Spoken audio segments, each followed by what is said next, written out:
While modern homes rely on plastic cisterns, pressurized tanks, and underground water storage systems, the Amish have perfected a simpler, more traditional approach to harvesting and storing rainwater, without tanks, plumbing systems, or electric pumps. For them, water isn't something you channel with machinery.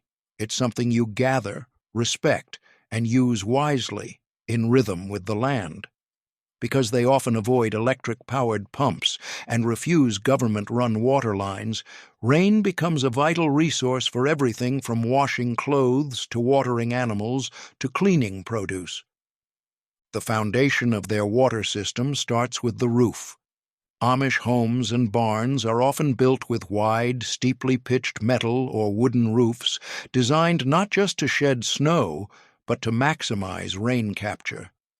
Water slides down these surfaces rapidly and is funneled by extended eaves or handmade wooden gutters, often carved from split logs or shaped with basic hand tools.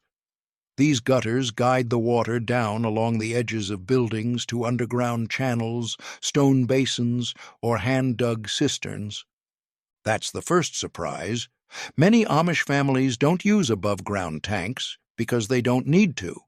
Instead, they dig shallow underground catchment pits, often lined with flat stones or packed clay, where rainwater is directed and stored safely beneath the surface. These cisterns stay cool, hidden from sunlight, and naturally protected from algae or contamination. In colder regions, the below-ground method also prevents freezing, making it ideal for year-round access. Stone basins, barrels, and gravity, moving water without machines. In many Amish homes, rainwater is collected not only underground, but also in open stone basins or wooden troughs. These are often built near the corners of barns or houses where gutters naturally deposit water. Rather than using plastic storage tanks, the Amish build these receptacles from stacked field stones, old bricks, or hardwood barrels lined with pitch or beeswax to make them watertight. These open containers may look primitive, but they serve a critical purpose: temporary collection and short-term use, especially for washing tools, hands, or vegetables straight from the garden.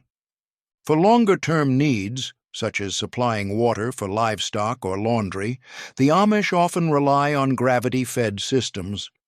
Rainwater collected from rooftops is directed into elevated barrels or cisterns built into barn lofts or high platforms.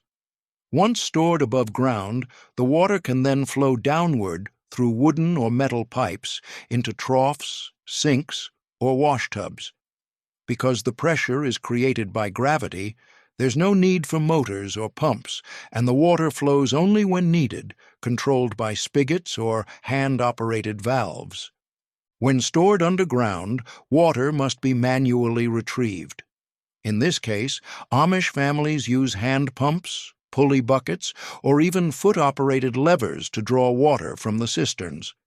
These methods are simple but reliable, and because they're powered by human effort, they offer complete independence from the electric grid or external water suppliers. A pulley system above a stone well is just as efficient today as it was a century ago. In cooler months, when freezing is a concern, underground cisterns shine. Tucked safely below the frost line, the water remains accessible without the risk of bursting pipes or frozen hoses. Many Amish families place wooden lids or straw insulation over surface-level access points to keep things accessible without letting in the cold. Natural filtration. How the Amish keep rainwater clean without chemicals or machines. Storing water is one thing.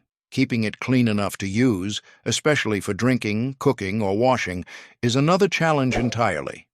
The Amish, with no access to electronic water filters or chlorine-based treatment systems, turn to natural methods of filtration and purification that are simple, low-cost, and incredibly effective when maintained with care. The first layer of purification happens before the water even enters the cistern or basin. Gutters and downspouts are regularly cleaned by hand to remove bird droppings, leaves, and debris. Some Amish families even install simple first-flush diverters, wooden or metal tubes that collect the initial few gallons of rainwater and divert it away from the storage system. This first flush is typically the dirtiest, as it washes away dust and contaminants from the roof. Once that's cleared, the cleaner runoff is allowed to enter the main cistern. Inside the underground basins or stone-lined storage pits, Amish families often use layers of natural materials as filtration beds. These include layers of sand, small gravel, and charcoal, stacked in wooden boxes or barrels that water passes through before reaching the container. Charcoal in particular, made from hardwoods in Amish wood stoves, is prized for its ability to absorb odors, trap bacteria, and improve water clarity, all without relying on synthetic chemicals. Drinking water is treated with even more caution. Many Amish choose to boil rainwater before drinking or cooking with it, especially if it's been stored for long periods. In homes with indoor stoves or outdoor fire pits, boiling water becomes part of the daily rhythm, done in cast-iron kettles or enamel pots and stored in lidded pitchers for later use. The Amish also maintain strict separation between different water uses. Water from open stone basins is reserved for cleaning tools, washing feet, or watering gardens. Enclosed cistern water is used for laundry, bathing, and livestock. Drinking and cooking water is kept in smaller, cleaner containers, often housed inside the kitchen or cellar, where it's protected from animals, insects, and dust. Using rainwater, year-round, gardens, livestock, and the Amish kitchen. For the Amish, stored rainwater isn't just a backup supply, it's a mainstay of daily life across all seasons. Once the water is harvested and filtered naturally, it is used purposefully and sparingly in nearly every area of the household and farm. What's most remarkable is how efficiently they manage it, without plumbing, timers, or irrigation systems, just common sense, habit, and a reverence for what's been given. In the gardens, Amish women and children draw water by hand from barrels, cisterns, or stone basins. It's carried in buckets or tin watering cans and poured directly at the base of plants, especially during dry spells. There is no overhead spraying or wasteful runoff. Many families mulch their garden beds with straw, leaves, or compost, which locks moisture into the soil and reduces the frequency of watering. Crops like beans, cabbage, tomatoes, and herbs thrive in this system precisely because they're tended with such mindful care. For livestock, especially in the winter when snow blankets the land and creeks freeze, stored rainwater becomes vital.